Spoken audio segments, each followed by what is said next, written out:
सीता का उद्धार करने के लिए लंका की तरफ प्रस्थान करना चाहते हैं।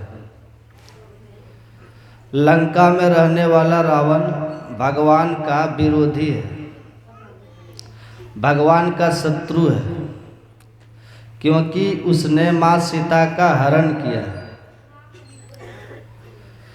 उसी रावण का भाई रावण 3 भाई थे।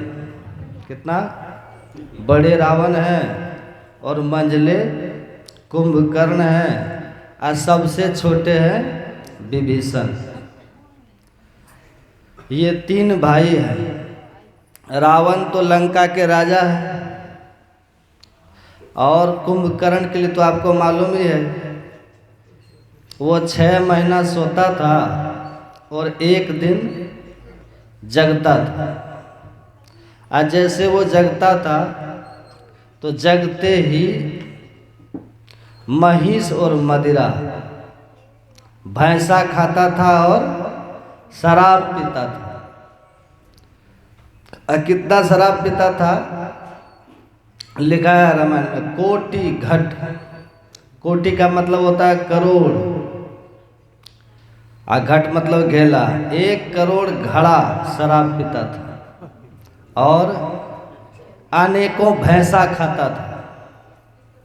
भैंसा खाता था और शराब पीता था और 6 महीना तक सोता था। वो तो सोने में ही परेशान था। रावण वहाँ के राजा है और मंत्री के पद पर थे विभीषण जी महाराज।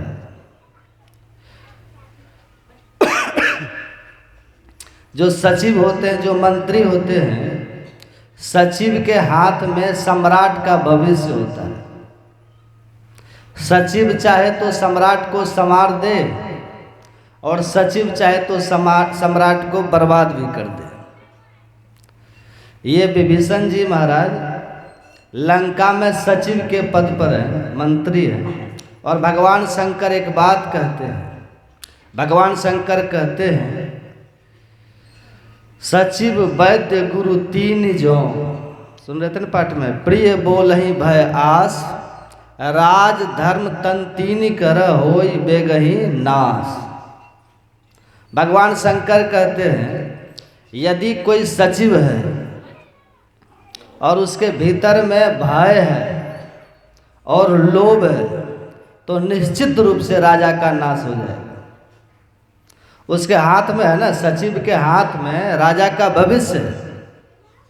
अगर सचिव मतलब मंत्री, मंत्रणा देने वाले, अगर सचिव के भीतर में लोभ है और भय है तो राजा का और राज्य का वो नाश कर देंगे। इसलिए भगवान शंकर कहते हैं कि सचिव को निर्भय और निर्लोभ होना चाहिए, मंत्री को। ऐसे ही थे विभीषण जी महाराज। विभीषण जी ऐसे सचिव थे, ऐसे मंत्री थे जिनको रावण से न तो भय था और न तो डर था। विभीषण जी महाराज ने सही सलाह दी कि भैया आपने सीता का हरण किया, ये आपने उचित नहीं किया। इसलिए ये सीता लंका के लिए काल रात्रि के समान है। यदि आप भला चाहते हैं, हित चाहते हैं और सारी लंका का हित चाहते हैं तो सीता को वापस कर दीजिए। सुमति कुमति सबके उर रही, अनाथ पुराण निगम अस कहे। जहाँ सुमति तहाँ संपत्ति नाना, और जहाँ कुमति तहाँ विपत्ति निधाना। जहाँ संपत्ति होती है, जहाँ सुमति होती है वहाँ संपत्ति होती है, और जहाँ कुमति होती है वहाँ संकट होता है, विपत्ति होती है। और कहते कहते विभीषण ने कह दिया, जो आपन चाहसी कल्याणा, असुजस सुमति शुभ गति सुख नाना। सुनिएगा ध्यान से। हे भैया देखिए, सचिव के पद पर है और रावण कोई साधारण नहीं है। रावण के सामने सब बोलने का साहस करे, हिम्मत नहीं थी, पर ये निर्भय है विभीषण जी महाराज और निर्लोभ है, इसलिए ये बोल रहे हैं। जो चहसी आपन कल्याणा, सुजस सुमति शुभ गति सुख नाना, तो पर नारी लीलार गुसाई, अतजिए चौथ के चंद्र की नहीं। ये कह करके कहा आप सीता को सकुशल वापस कर दीजिए, नहीं तो ये लंका के लिए काल रात्रि के समान हो जाएगी, सारी लंका का विध्वंस हो जाएगा। ये बात रावण को अच्छी नहीं लगी। रावण ने उठ करके गया और विभीषण जी को 3 लात मारा है। विभीषण जी ढनमना करके गिरे और उठ करके खड़े हुए। मार खा करके भी कहते हैं कि भाई आप बड़े भाई हैं, पिता के तुल्य हैं, पिता के समान है, आपने मारा कोई बात नहीं, लेकिन मैं अब भी अपने विचार पर अडिग हूँ, दृढ़ हूँ। आप सीता को वापस करिए, और यदि आप वापस नहीं करेंगे तो अब मैं जाता हूँ राम के पास। देखिए बात कुछ नहीं थी, विभीषण जी को थोड़ा सा सपोर्ट करना था, बस थोड़ा सा सपोर्ट कर देते कि हाँ भैया चलिए आपका कर्म, आपने जो किया आप समझिए, आप जानिए, तो विभीषण जी वहाँ के पद पर बने ही रहते, सचिव वो बने रहते।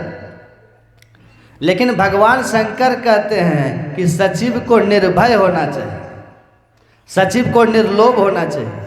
तो सचिव का जो कर्तव्य है वो विभीषण जी निभा रहे हैं, और सचिव के पद को ठुकरा दिए। लंका आप जानते हैं ना, लंका की सड़क भी सोने की बनी हुई थी, लंका की 4 दीवारी भी सोने की बनी हुई। लंका में जो कुछ था, जहाँ जो भी था निर्मित निर्माण, सब सोना का था। ऐसे दिव्य नगर लंका को और श्रेष्ठ पद को विभीषण जी ने त्याग दिया। त्याग करके सीधे कहाँ चले गए? बोलिए ना। इस पद को त्यागे और त्याग करके सीधे विभीषण जी महाराज अपनी 4 मंत्रियों को साथ में लेकर, 4 मंत्री को साथ में लिए और आकाश मार्ग से सीधे सागर पार जहाँ राम भगवान थे वहाँ भगवान के पास गए। जैसे विभीषण जी वहाँ गए तो वहाँ सुग्रीव थे, जामवंत जी थे, हनुमान जी थे। सबों ने देखा ऊपर में देखा कि विभीषण जी 4 मंत्रियों के साथ खड़े हैं, तो सबके मन में होता है ये तो राक्षस है, रावण का भाई है, ये यहाँ क्यों आया है? और उसी में हनुमान जी भी है। हनुमान जी ने जब देखा अरे ये तो विभीषण जी हैं, अब विभीषण जी तो भगवान के भक्त हैं, लेकिन वहाँ कुछ बोलते नहीं हनुमान जी। जैसे चारों ऊपर में खड़े हैं 4 मंत्रियों के साथ विभीषण जी, तो सबके सब जाते हैं भगवान के पास और भगवान से जाकर के सुग्रीव कहते हैं कि प्रभु रावण का भाई आया हुआ, जान न जाए निशाचर माया, काम रूप के ही कारण आया। ये राक्षस क्यों आया है इसकी माया समझ में नहीं आती है। लगता है कि ये हमारा भेद लेने के लिए आया हुआ है, इसलिए इसको पकड़ करके कैद कर लिया जाए, इसको दंड दिया जाए। लेकिन भगवान ने क्या कहा वही आपने पाठ में सुना। भगवान कहते हैं सुग्रीव अगर ये शरणागत मेरा हुआ है, अगर इसने मेरी शरणागति ली है, तो भगवान कहते हैं शरणागत का कभी त्याग नहीं करना चाहिए। अगर कोई हमारे शरण में आते हैं यह सोच करके कि यहाँ अगर हम आएंगे तो हमारी रक्षा होगी, हमारी सहायता होगी, रक्षा हमारी होगी, अगर ये किसी के मन में है और इसी विचार को लेकर के यदि कोई शरण में आता है, तो भगवान कहते हैं शरणागत का त्याग नहीं करना चाहिए। त्याग कर देते हैं तब भगवान कहते हैं शरणागत कह जे तजही निज अनहित अनुमान। जो अपने अहित को जान करके शरणागत का त्याग कर देते हैं। शरणागत कहूँ जे तजही निज अनहित अनुमान। तो भगवान कहते हैं ते नर पामर पापमय। जो व्यक्ति शरणागत का त्याग कर देते हैं ऐसे व्यक्ति पापमय होते हैं, पामर होते हैं, मतलब दुष्ट प्रकृति के होते हैं, दुष्ट प्रवृत्ति के माने जाते हैं, वो पापमय होते हैं। ते नर पामर पापमय। अब भगवान कहते हैं तीन ही विलोकित हानि। ऐसे व्यक्ति को देखने मात्र से भी हानि हो जाती है। इसलिए सुग्रीव यदि विभीषण जी आए हैं और मेरी शरणागति चाहते हैं तो उसको शहर से ले आइए, उनको रोकिए मत। और साथ साथ भगवान ये भी कह देते हैं कि यदि कोई करोड़ों ब्राह्मण का भी वध किया हो, सुनिएगा ध्यान से, कोटि विप्र वध लागई जाहो। अगर किसी ने करोड़ों ब्राह्मणों का भी वध किया हो, करोड़ों ब्राह्मणों के वध का किसी को पाप लगा हो, तो भगवान कहते हैं ऐसे पापी को भी अगर वो भी मेरे शरण में आ जाए तो उनको भी मैं छोड़ नहीं सकता। कोटि जन्म के पापी जोई, हरि शरणागत आवत सोई, क्षमा करता कर अगसारे, दीन बंधु शरणागत प्यारे। कोई कितना भी बड़ा पापी हो, दुराचारी हो, और एक बार हृदय से कह दे, एक बार मन से कह दे कि प्रभु मैं आपका हूँ, तो भगवान सभी पापों को क्षमा करके उनको अपना लेते। अच्छा एक बात आप लोग कहिए, पाप का दंड कौन देते हैं हमको? पाप जो हम लोग करते हैं उसका दंड कौन देते हैं, उसका फल कौन देते हैं? भगवान ही ना देते हैं। रामायण में लिखा हुआ आप पढ़िएगा, भगवान खुद कहते हैं, भगवान कहते हैं करही मोह बस नर अघनाना। व्यक्ति अज्ञानता वश मोह के वशीभूत होकर के तरह तरह का आग करता, आग कहते हैं पाप को। करही मोह बस नर अघ नाना, अस्वार्थ रत परलोक नसाना। तिनकर काल रूप में भराता, अशुभ और अशुभ कर्म फल दाता। भगवान कहते हैं मैं ही कर्मों का फल देता हूँ। अशुभ कर्म किए हैं उसका भी फल मैं ही देता हूँ, और शुभ कर्म कोई किया उसका भी फल मैं ही देता हूँ। अशुभ कर्म किए हैं, पाप कर्म किए हैं, तो भगवान कहते हैं उसका फल मैं दुख देता हूँ, और शुभ कर्म किए हैं, सत्कर्म किए हैं, पुण्य कर्म किए हैं, तो भगवान कहते हैं उसका फल सुख भी मैं ही देता हूँ। तो भगवान ही न फल देने वाले, भगवान ही न दंड देने वाले हैं। और यहाँ भगवान कहते हैं कि यदि कोई व्यक्ति मेरी शरणागति ले ले और वो भले करोड़ों ब्राह्मणों का वध किया हो, ब्रह्म हत्या का पाप किसी को लगा हो। सबसे बड़ी हत्या क्या होती है? ब्राह्मण वध। मछली का वध तो थोड़ा सा होता है, मछली वध, मुर्गा वध, ये सब तो मामूली बात है। जीव हत्या में सबसे बड़े हत्या है ब्राह्मणों का वध। भगवान कहते हैं इधर की बात छोड़िए, इसका फल क्या होता है? कबीर साहब कहते हैं, कबीर साहब की वाणी में है, अगर कोई मछली वध करता है, सुनिएगा ध्यान से, अगर कोई मछली को मारता है, वध करता है, यद्यपि ये विषय नहीं है लेकिन थोड़ा सा प्रसंगवश तो कहना ही पड़ेगा। अगर कोई थोड़ी भी मछली को, अगर कोई मछली को मारता है, अब फिर कबीर साहब कहते उस मछली का थोड़ा सा भाग, कितना भाग? तो तिल भर, कितना? तिल भर मछली खाई के। तिल समझ रहे हैं ना? तिल, तिल कितना बड़ा होता है? एक तिल 5 किलो का। एक तिल कितना छोटा होता है?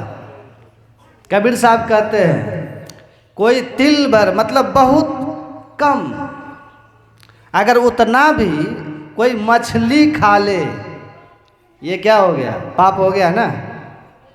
मछली खाना ये हिंसा करना है, पाप करना है। तो कबीर साहब कहते अगर कोई तिल भर भी मछली खा ले, तिल भर मछली खा करके तब कोई बोले कि चलो अब हम 1 करोड़ गाय दान कर देते हैं। सुनिएगा ध्यान से, कबीर साहब कहते हैं तिल भर मछली खाए के आ कोटि गाय दे दान, कोटि मतलब करोड़, तिल भर मछली खाए आ 1 करोड़ गाय हम दान कर दिए। कहा कि नहीं और हम थोड़ा सा कर लेते हैं क्या, कहा घर में हमको मरना नहीं है, तिल भर जो मछली मैंने खाया है, यह अशुभ कर्म जो हमसे हुआ है इसका फल तो दुख होगा, तो उस दुख से बचने के लिए 1 करोड़ गाय हमने दान कर दिया। और थोड़ा प्रयास ये करते हैं कि घर में हम मरेंगे नहीं। कहा कबीर साहब कहते हैं काशी करवट ले मरे, काशी में जा कर के। काशी की कहावत पता है ना, काशी का ऐसा नियम है जो काशी में जाकर के व्यक्ति मरते हैं, तो ऐसी कहावत है, पुरानी कथा है, जो काशी में जाकर के मरते हैं उनके कान में भगवान शंकर अंतिम में मंत्र देते हैं, भले वो निगुरा क्यों नहीं जीवन भर। ऐसी पौराणिक कथा है, भले वो जीवन भर निगुरा रहे, कुछ भी करे, पाप कर्म करे, लेकिन अगर मरने के समय में काशी में चले जाए, काशी में जाकर के वहाँ मरे, तो मरने के बाद भगवान शंकर उनके कान में मंत्र देते हैं, मतलब भगवान शंकर उनको अपना शिष्य बनाते हैं। अब भगवान शंकर हैं कौन? प्रलयंकर है भगवान शंकर, तो जो क्षण भर में सारे सृष्टि का प्रलय कर दे वो है भगवान शंकर। अब भगवान शंकर उनके कान में मंत्र देते हैं, तो पार्वती माता ने कहा कि प्रभु ठीक है, हम मानते हैं कि आपने अंतिम में कान में मंत्र दे दिया, लेकिन हम कैसे समझे कि आपने मंत्र दे दिया? कुछ तो इसका प्रूफ होना चाहिए, कैसे समझेंगे? तब भगवान शंकर कहते हैं ठीक है देवी, जो काशी में मरेंगे जिनको मैं कान में मंत्र दूंगा तो मरने के बाद उसका कान टेढ़ा हो जाएगा। पुरानी कथा है ये, उसका कान टेढ़ा हो जाएगा। और समझ लेना उसको मैंने मंत्र दे दिया, उसका अब कल्याण है। ये पौराणिक कथा है, लेकिन संत कबीर साहब क्या कहते हैं सुनिए। देखिए हम लोग तो पुराणों की बात पढ़ के न कहते हैं, जो लिखा वो कहते हैं हम लोग। आज संत कैसे बोलते हैं? कबीर साहब कहते हैं कबीर कागज छुयो नहीं, कलम गयो नहीं हाथ। अब मैं कहता आखिन देखिया, तू कहता कागज की लेखी, मेरा तेरा मनवा कैसे एक हुई। कबीर साहब कहते हैं मैं जो कुछ कहता हूँ वो देख करके कहता हूँ, मेरा अनुभव ज्ञान है, मेरा प्रत्यक्ष बोध का है। मैं ही जो अनुभव ज्ञान हो, अनुमान क्या करे। कबीर साहब कहते हैं कहे कबीर सुनो भाई साधो, भरम परो जनी को, ये सब भरम है। तब क्या होता है? कबीर साहब कहते हैं तिल भर मछली खाए के कोटि गाय दे दान। तिल भर हमने मछली खा लिया, करोड़ों गाय हमने दान कर दिया, तब भी संतोष नहीं हुआ, तो काशी करवट ले मरे, काशी में जाकर के मरे। फल क्या होगा? कबीर साहब कहते हैं तो भी नरक निदान, तब भी नरक ही मिलेगा। कबीर साहब झूठ बोलेंगे? कबीर साहब झूठ बोलेंगे? आप कबीर साहब को जानते हैं कि नहीं आप लोग? संत कबीर को नीचा दिखाने के लिए काशी में क्या नहीं हुआ। कहा ये कबीर अपने को बड़ा बुद्धिमान समझता है, इसको सभी मिलकर के नीचा दिखाओ। तो कैसे नीचा दिखाएंगे? कहा भंडारा की व्यवस्था करो, और भंडारा वही खाएगा जो वेद मंत्रों का सस्वर पाठ कर सके। सस्वर जो वेद मंत्रों का पाठ कर सके उसी को भंडारा खिलाएंगे। करो भंडारा, कबीर को भंडारा खाने नहीं देना है। तो वही हुआ, वहाँ काशी में भंडारा की व्यवस्था की गई, तो जितने वहाँ के विद्वान ब्राह्मण थे, पंडित थे, सब चले भंडारा खाने के लिए। सब जानबूझ करके कबीर साहब की कुटिया के आगे से जाते थे, और उनको चिढ़ाते हुए जाते थे कि कबीरदास निमंत्रण है भंडारा खाने का, जानबूझ करके निमंत्रण आपको मिला है भंडारा का। तो कबीर साहब का साधु को निमंत्रण दे ले रहता है हम भी जाएंगे भंडारा खाने। कबीर साहब कमंडल लिए चल लिए, तो सब कोई अपने घोड़ा पर जा रहा, कोई रथ पर जा रहा, अपने अपने वाहन सबके पास उससे चले जा रहे हैं, सवारी है सबके पास। कबीर साहब पैदल ही चले जा रहे थे। तो सब हंसा कि देखो इनको, देखो ये पैदल ही चले जा रहे हैं, देखो देखो। ये कहते हैं हम बड़े सिद्ध हैं, महात्मा हैं, हमारे बड़े भक्त हैं, सेवक हैं, ये देखो पैदल ही चले जा रहे हैं। तो कबीर साहब ने कहा अच्छा तो वाहन भी चाहिए। वहीं एक भैंसा घास चुग रहा था, चर रहा था। कबीर साहब गए, आप भैंसे के पीठ पर बैठ गए। आप भैंस को अपनी सवारी, अपना वाहन बना करके चल दिए भंडारा खाने के लिए। कोई घोड़ा पर जा रहे हैं, कोई रथ पे जा रहे हैं, कबीर साहब भैंस पर चढ़ के चले जा रहे हैं। और वहाँ जहाँ भंडारा खाने की जगह थी, वहाँ बाहर में पहले गेट लगा हुआ था। जैसे वहाँ ना, वहाँ पर जो जाते थे तो सबकी परीक्षा होती थी, ये वेद मंत्र पढ़ पाते हैं कि नहीं, परीक्षा होती थी। तो सब जो पढ़ देते थे उसी को अंदर करता था भंडारा खाने के लिए। कबीर साहब जैसे वहाँ गए तो कबीर साहब से कहते हैं आपको वेद पढ़ने आता है? कहा क्या बात है? कहा बोर्ड पढ़िए, ऊपर में क्या लिखा है? तो बोर्ड में लिखा हुआ था जो वेद का सस्वर पाठ करेंगे वही भीतर जाके भंडारा खाएंगे। तो दरबान कहता बोर्ड पढ़िए क्या लिखा है? तो कबीर साहब कहता हमको पढ़ने लिखने थोड़े आता है।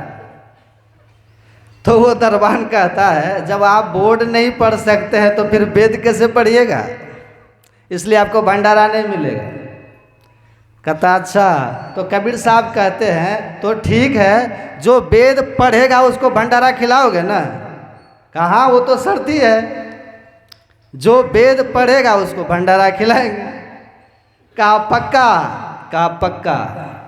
कबीर साहब भैंसा से उतर गए, अब भैंसा के पीठ को ठोक दिए। कहा पढ़ो वेद। अब जैसे भैंसा के पीठ को ठोके और आदेश दिए पढ़ो वेद, तो भैंसा ही कर रहा ओम भूर्भुवः स्वः तत्सवितुर्वरेण्यं भर्गो देव, ये जो वेद मंत्र सब है भैंसा पढ़ने लगे। कहा अब खिलाओ इसको भंडारा। अब कबीर साहब देखिए कैसे ज्ञानी हैं, उनकी कृपा से भैंसा भंडारा खा रहा है। अब वो संत कह रहे हैं तिल भर मछली खाए के कोटी गाय दे दान, काशी करवट ले मरे तो भी नरक निदान, तब भी अंतिम में नरक ही मिलेगा। यदि इससे बचना चाहते तो उपाय क्या है? वही भगवान कह रहे हैं यहाँ, विभीषण जी से कह रहे हैं कोटि विप्र बदला गई जाओ। मछली की बात नहीं है यहाँ, ये तो मछली बहुत निम्न कोटि का है कि नहीं? मुर्गा बहुत निम्न कोटि की है। मछली मुर्गा इसकी हत्या की बात नहीं है। हालांकि सब में तो जीव एक ही रहता है, सब में तो जीव एक ही रहता है। भगवान कहते हैं मछली की बात हम नहीं करते, मुर्गी की बात हम नहीं करते, अंडा गंडा की बात हम नहीं करते, अन्य जीवों की बात हम नहीं करते। सभी प्राणियों में मनुष्य श्रेष्ठ है ना? भगवान कहते हैं ना, आपने सुना होगा सबसे अधिक मनुज मोहि भाई, सबसे अधिक मनुष्य है। अब मनुष्य में भी कौन है? ब्राह्मण। ब्राह्मण को श्रेष्ठ कहा गया, ब्राह्मण श्रेष्ठ है। और भगवान क्या कहते हैं? देखिए भगवान किस शब्द का प्रयोग करते हैं? विप्र। सुनिएगा ध्यान से, विप्र क्या कहते हैं? विप्र। विप्र का अर्थ ब्राह्मण भी होता है, और विप्र का दूसरा भाव रामायण में ही लिखा है, भगवान खुद कहते हैं। पढ़िएगा, भगवान की खुद के मुख से निकला हुआ है।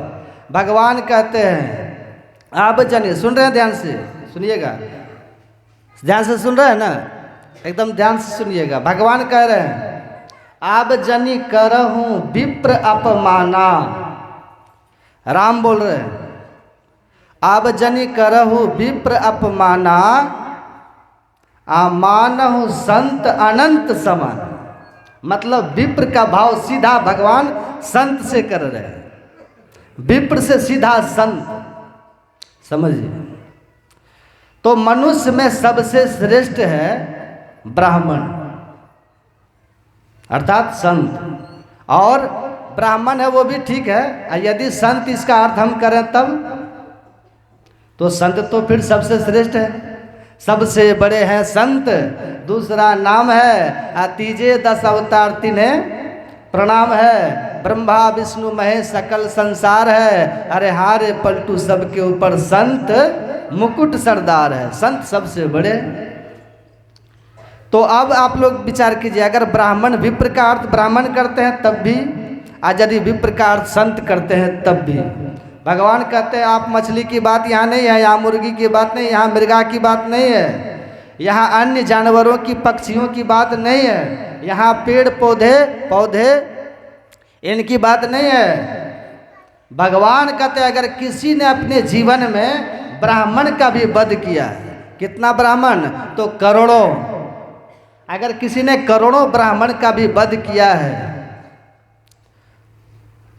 अब वो भी यदि मेरी शरण में आ जाए, कोटि विप्र बध ला गई जाऊ, आ शरण आए पर तजो नहीं ताऊ, उनको मैं त्याग नहीं सकता। सबसे बड़ी बात जो भगवान कह रहे हैं, सुनिएगा ध्यान से, सबसे बड़ी बात भगवान कहते हैं, सन्मुख होई जीव मोहि जबहि, जिस क्षण मेरे सामने जीव होता है, सन्मुख होई जीव मोहि जबहि, और क्या है, सन्मुख होई जीव मोहि जबहि, आ कोटि जन्म अघ नासहि तबहि, करोड़ों जन्म का जो पाप है उसी क्षण नष्ट हो जाता है। किस क्षण नष्ट होता है? भगवान कहते हैं जिस क्षण मेरे सन्मुख होता है ये जीव। ये कितनी बड़ी बात है, इस पर सोचिए, विचार कीजिएगा। अच्छा, जब भगवान के सामने होंगे तो सब पाप खत्म हो जाएगा, तो पाप का जो परिणाम है नरक सो होगा, समझ रहे हैं ना बात? तब होगा, नहीं होना चाहिए, नहीं होना चाहिए, नहीं होना चाहिए। अच्छा, जो भगवान राम हैं वही भगवान श्री कृष्ण है कि नहीं, कि अलग अलग? बल्कि राम भगवान को 12 कलाओं से युक्त अवतार कहा गया, और कृष्ण भगवान को 16 कलाओं से युक्त कहा गया है ना? कितना एकदम बात सही है ना? राम और कृष्ण तो एक ही है, आप लोग मानते हैं ना इस बात को, कि अलग अलग है? एक ही है ना, लेकिन विशेष कौन है? कृष्ण भगवान है, 16 कला से युक्त है, और भगवान राम 12 कला से। यदा यदा ही धर्मस्य क्या है, ग्लानिर्भवति भारत, रामायण जब जब होए धर्म के हानि, बाढ़ई असुर अधम अभिमानी, करही अनीति जाय नहीं बरनी, आ सीधई विप्र धेनु सुर धरणी, आ तब तब धरि प्रभु विविध शरीरा, हरहि कृपा निधि सज्जन पीरा। तो जो राम है वही ने कृष्ण है, बल्कि पौराणिक दृष्टि से अगर देखिएगा तो राम से कृष्ण को श्रेष्ठ माना गया, क्योंकि वो 16 कलाओं के अवतार है, और ये 12 कला। कुछ दृष्टि में, कुछ मायने में है तो सब एक ही। अच्छा, भगवान श्री कृष्ण के सबसे प्रिय कौन थे? सबसे प्रिय कौन थे भगवान के? मैंने सुनाया था, पांडव। भगवान श्री कृष्ण के सबसे प्रिय थे पांडव। प्रथम दिन मैंने सुनाया था, महाभारत का युद्ध चल रहा था, अब भगवान श्री कृष्ण ने कहा कि मेरा संकल्प है कि 5 पांडवों का बाल बांका नहीं होगा। भगवान ने संकल्प किया है। और आप ये भी सुने हैं, जब भगवान श्री कृष्ण द्वारका में रहते थे, कौरव पांडव के बीच युद्ध होने की बिल्कुल बात तय हो गई, तब दोनों जाते हैं वहाँ सहयोग के लिए। तो कौरव की तरफ से दुर्योधन गए, आप पांडव की तरफ से अर्जुन गए हैं। अब पहले अर्जुन ही गए, अर्जुन पहले गए तो भगवान विश्राम कर रहे थे, पहले अर्जुन जा करके अब भगवान के शरण में बैठे हैं, चरण में बैठे हैं, शरणागत चरण में जाकर के बैठे हैं। दुर्योधन गए, दुर्योधन भगवान के समधी लगते हैं। क्या लगते हैं? समधी। कौन है? समधी है दुर्योधन। दुर्योधन की पुत्री थी लक्ष्मणा, और भगवान के पुत्र थे साम्य, जाम्बवती का बेटा साम्य। भगवान की पत्नी है जाम्बवती, उनका बेटा है सांब। और लक्ष्मणा ये दुर्योधन की पुत्री है। और दोनों का विवाह हुआ तो कौन हो गए? समधी हो गए ना। तो दुर्योधन के मन में है कि समधी है। तो दुर्योधन जब भगवान के पास गए हैं, भगवान के सिरहाने में कुर्सी रखी थी, कुर्सी पर जाकर के दुर्योधन बैठ गए। अर्जुन गए तो कहाँ बैठे? भगवान के पैताने में बैठे, चरण में बैठे। थोड़ी देर तक दोनों बैठते हैं। थोड़ी देर के बाद भगवान की नींद टूटी, आंखें खुली। तो जैसे भगवान की आंखें खुली तो पहले तो पैर ही कदम नहीं दिखेगा, तो पहले अर्जुन दिख गए। अरे अर्जुन आप यहाँ? अच्छा अर्जुन कौन लगते हैं भगवान के? बताया था ना, फुफेरा ममेरा भाई, भाई है ना। भगवान के बहनोई भी है, बहनोई है अर्जुन। अब ममेरा फुफेरा भाई है। एक ही बहन थी भगवान की, क्या नाम था? सुभद्रा। एक ही बहन है, सुभद्रा नाम है। और उनका विवाह अर्जुन से भगवान ने ही करवाया। बलराम तो नहीं चाहते थे, भगवान ने करवाया विवाह।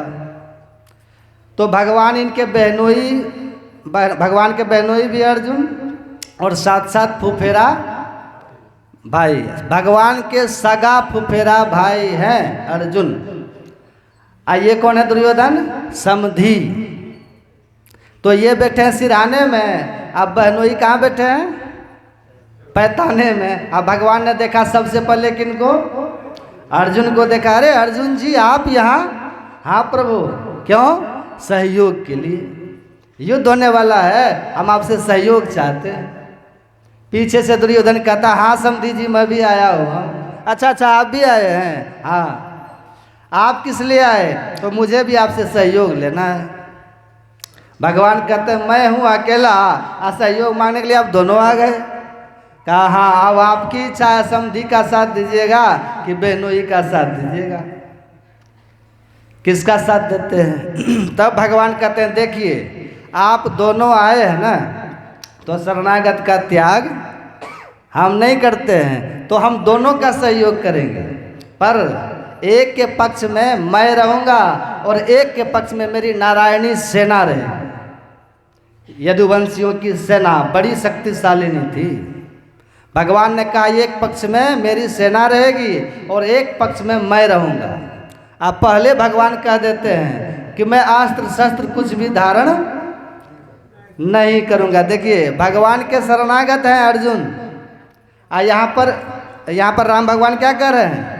कोटि विप्र बध लागई जाहू, शरण आय पर तजौनी ताहू, सन्मुख होय जीव मोहि जबहि, जन्म कोटि अघ नासही। ये भगवान का संकल्प है, भगवान का ये सिद्धांत है, सूत्र है। यहाँ पर अर्जुन शरणागत है ना।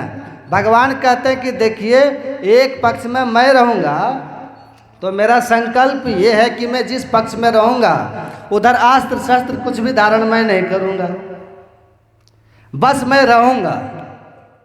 लेकिन मेरी जो नारायणी सेना है वो मेरे ही समान शक्तिशालिनी है, वो लड़ेगी। अब कहिए इन दोनों में से किनको क्या चाहिए? दुर्योधन कहते हैं इन्हीं हत्था, समधी, इनको हम लेके क्या करेंगे?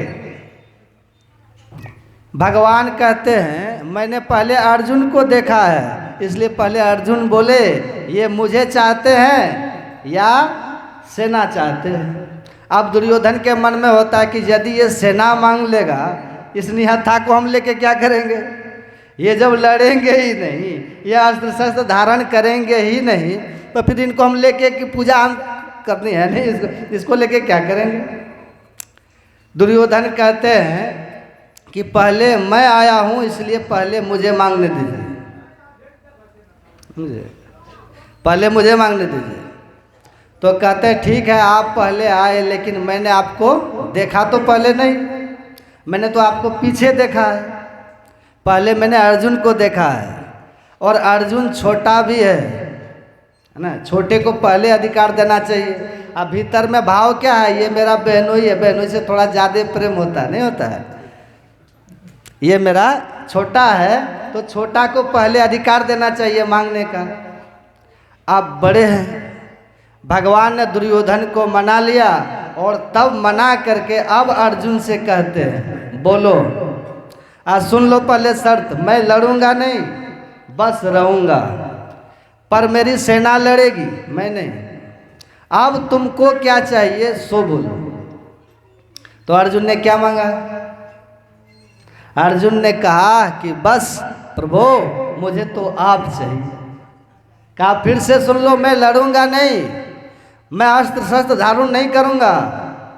अर्जुन कहते आप मत लड़िएगा, बस मेरे सामने रहिएगा, आप मेरे सामने रहिएगा, आप मेरे सामने रहिएगा, मैं लड़ूंगा और आपके सामने मैं शत्रुओं के बाणों से छलनी होकर के मर जाऊंगा। इससे ज़्यादा और हमें कुछ नहीं चाहिए। कितनी शरणागत का भाव है, देख रहे हैं।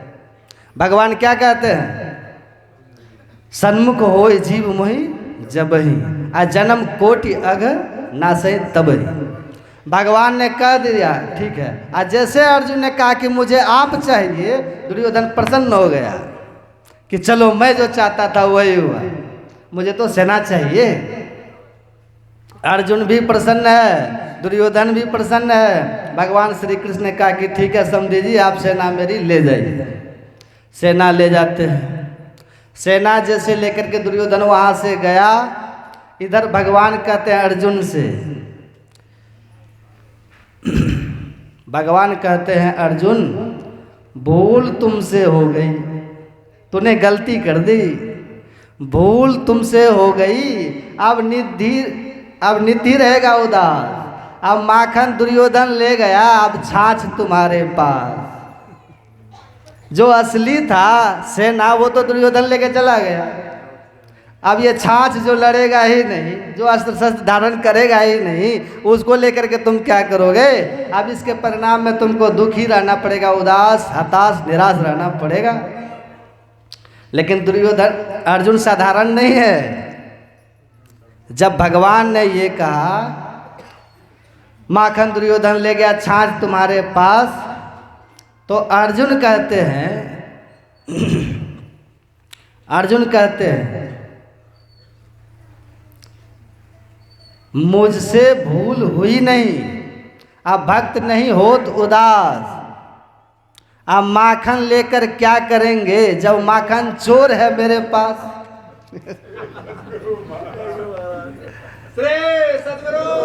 भले वो माखन लेके चला गया, पर माखन चोर तो मेरे ही पास है। कितनी शरणागत है, देख रहे हैं। भगवान क्या कहते हैं? शरणागत कहूँ जे तजही। कैसा भाव है भगवान का। और अर्जुन से बड़ा शरणागत कोई हो सकता है? समझिए, सब कुछ ये जान रहे हैं कि ये अस्त्र शस्त्र धारण नहीं करेंगे, लेकिन कितना समर्पण का भाव है, कितनी शरणागति का भाव है। सब कुछ जानबूझ करके भी अर्जुन केवल और केवल भगवान को मांग रहे हैं। अब भगवान स्वीकार भी कर लिए। और आपने सुना ना, महाभारत के पूर्व संध्या पर भगवान ने अर्जुन को गीता का उपदेश भी दिया है। गीता में आप पढ़िए दूसरा अध्याय में अर्जुन भगवान से कहते हैं कार्पण्य दोषो पहतस्व भाव पृच्छामि त्वाम धनुषं चेता यश्रेयस निश्चितम पुरोहितन में शिष्यस्ते हम साधिमाम त्वाम प्रपन्नम। हे प्रभु, मैं आपका शरणागत हूँ। अर्जुन खुद कह रहा है मैं आपके शरणागत हूँ। क्या उचित है, क्या अनुचित है, क्या श्रेय है, क्या प्रेय है, क्या है, आप कृपा करके मुझे बतलाइए। मैं आपका शरणागत हूँ। यहाँ कह भी रहे हैं, बोल भी रहे हैं, और वहाँ पर अर्जुन ने अपने व्यवहार से दिखला भी दिया है। इतना सब कुछ हुआ है, इतनी बड़ी बड़ी बातें हुई हैं, लेकिन आप महाभारत पढ़ करके देखिए, अर्जुन को नरक भी जाना पड़ा। यह नरक किसका परिणाम है? ये नरक परिणाम किसका है? पाप का, है ना। नरक परिणाम है पाप का। नरक का अर्थ होता है न कम यत्र इति नरकम, जहाँ सुख बिल्कुल भी न हो, जहाँ दुख ही दुख हो, उसी को कहते हैं नरक। अब वो मिला है अर्जुन को। किनको मिला है? जो भगवान का सबसे श्रेष्ठ प्रिय, जो भगवान का भाई भी है, भगवान का बहनोई भी है, भगवान का, आप पढ़िएगा ना गीता, गीता में भगवान कहते हैं, देख लीजिएगा, भगवान अर्जुन से कहते हैं, अर्जुन मैं तुमसे गुप्त बात कहता हूं। अर्जुन कहते हैं क्यों? तो भगवान कहते हैं प्रियोसी में, क्योंकि तू मेरा प्रिय है, सखा चेती, तू मेरा सखा है। भगवान कहते हैं मैं वो बात तुमसे कहता हूं जो बातें मैंने पहले सूर्य से मनुष्य इक्ष्वाकु, बड़ा उनका इतिहास है, वो बात मैं तुमसे कहता हूं। क्यों कहता हूं? भगवान ने अर्जुन पूछा क्यों कहते हैं? तो भगवान कहते हैं क्योंकि प्रियोसी में सखा चेती, तू मेरा प्रिय है और मेरा सखा है। इतनी इतनी बड़ी बातें हैं, आप तब भी कल्पना कीजिए अर्जुन कहाँ खड़े हैं? नरक में, नरक में है, वहाँ खड़े हैं। और संतों के मुंह से मैंने सुना है, जब पांडव, युधिष्ठिर भी गए हैं नरक, अर्जुन भी गए हैं नरक, और वहाँ जब गए हैं, वहाँ जाने के बाद पीछे से भगवान देखने के लिए इन लोगों को गए।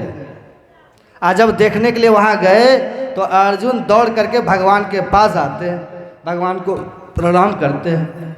सामने हुए कि नहीं? आमने सामने हैं दोनों, प्रणाम करते हैं। और जैसे प्रणाम किया अर्जुन ने भगवान को, तो भगवान कहते हैं अर्जुन जो जीवन में एक बार भी मेरा दर्शन कर लेता है वो कभी नरक नहीं जाता है। ध्यान से सुनिए, समझिएगा, एक बार भी जो मेरा दर्शन कर लेता है वो कभी नरक नहीं जाता है। अर्जुन कहता आपको झूठ बोलने का आदत अभी तक नहीं गया है? क्या हुआ? आप इतना झूठ बोलते हैं, मैंने आपका दर्शन नहीं किया है। आप मेरे रथ का सारथी बने, मेरे आगे 18 दिन तक आप बैठे रहे, क्या मैंने आपको नहीं देखा? एक साथ खाए खेले सब कुछ किए, बड़े हुए, पले बड़े, बड़े हुए, एक साथ हम लोगों ने सब दिन सब कुछ किया है। कितना दर्शन, कितना संग, तब भी मैं यहाँ हूँ और आप कहते हैं जो एक बार भी मेरा दर्शन करता है कभी नरक नहीं जाता। ये तो झूठ बात है। भगवान फिर कहते हैं हाँ, यदि तू मेरा दर्शन करता तो आज यहाँ नहीं होता नरक में। अगर एक बार भी मेरा कोई दर्शन कर ले तो वो नरक में कभी नहीं जाता। आज जो भगवान का दर्शन, असली दर्शन कर लेता, उनके लिए सुंदरदास जी महाराज कहते हैं नरक सरग सब भागी गयो भाण में। जो भगवान का सही दर्शन कर ले उनके लिए नरक सर कुछ रहता ही नहीं। भगवान कहते हैं अगर तू मेरा दर्शन किया हुआ होता तो आज नरक में खड़ा नहीं होता। तो अर्जुन कहते हैं कि ठीक है, पहले की बात को छोड़िए, पहले की बात को छोड़िए, अभी तो हम आपके सामने खड़े हैं ना।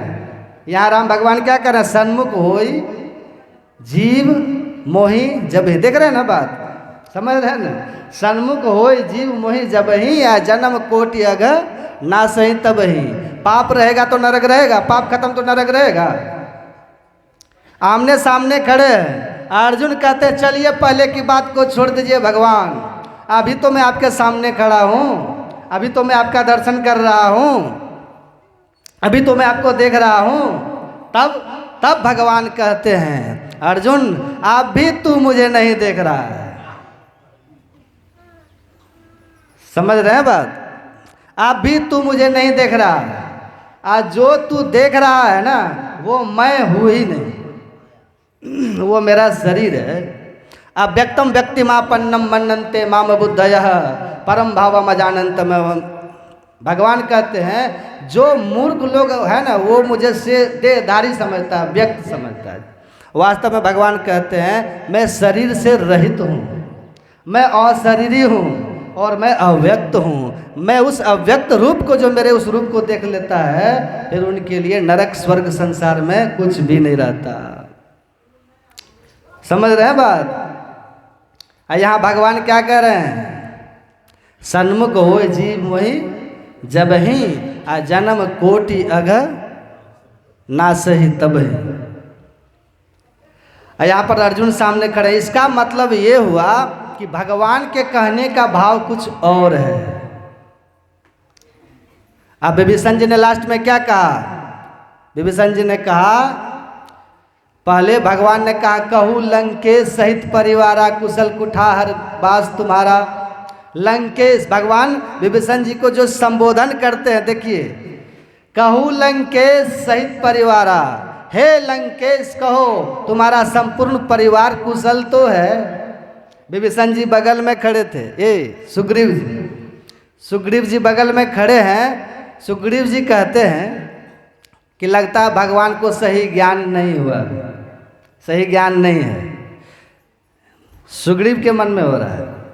सुग्रीव खड़े हैं बगल में। सुग्रीव कहते हैं लगता है भगवान को सही ज्ञान नहीं है। सुग्रीव धीरे से कहता कि प्रभु ये लंकेश नहीं है, लंकेश तो रावण है, ये लंका का सचिव है।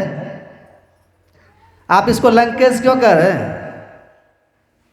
भगवान मुस्कुराए, कहा क्या है ये? कहा सचिव है। भगवान कहते हैं सचिव था, है नहीं। सचिव ये था, आज सचिव के पद से इस्तीफा दे करके मेरी शरणागति लिया।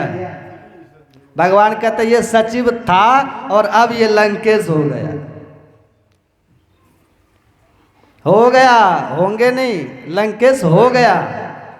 और आपको पता है भगवान ने वहीं पर राजाभिषेक उनका कर दिया, तिलक कर दिया है भगवान ने। सुग्रीव उधर से कहते हैं कि प्रभु अभी तो आप युद्ध भी नहीं हुआ आपका, अभी तो वहाँ रावण लंकेश बन करके बैठा हुआ है और आप इनको लंकेश कह रहे हैं। भगवान ने कहा अब मैं जाऊंगा और रावण को मार करके, उसको लंका की गद्दी से मार करके हटा करके उस गद्दी पर विभीषण को बैठाऊंगा। अब मैंने जो कह दिया लंकेश, अब ये लंकेश यही बन करके रहेगा। जो कह दिया सो कह दिया। और राम दो बात नहीं करते। रघुकुल रीति सदा चली आई, या प्राण जाई पर वचन न जाई। जानते हैं ना।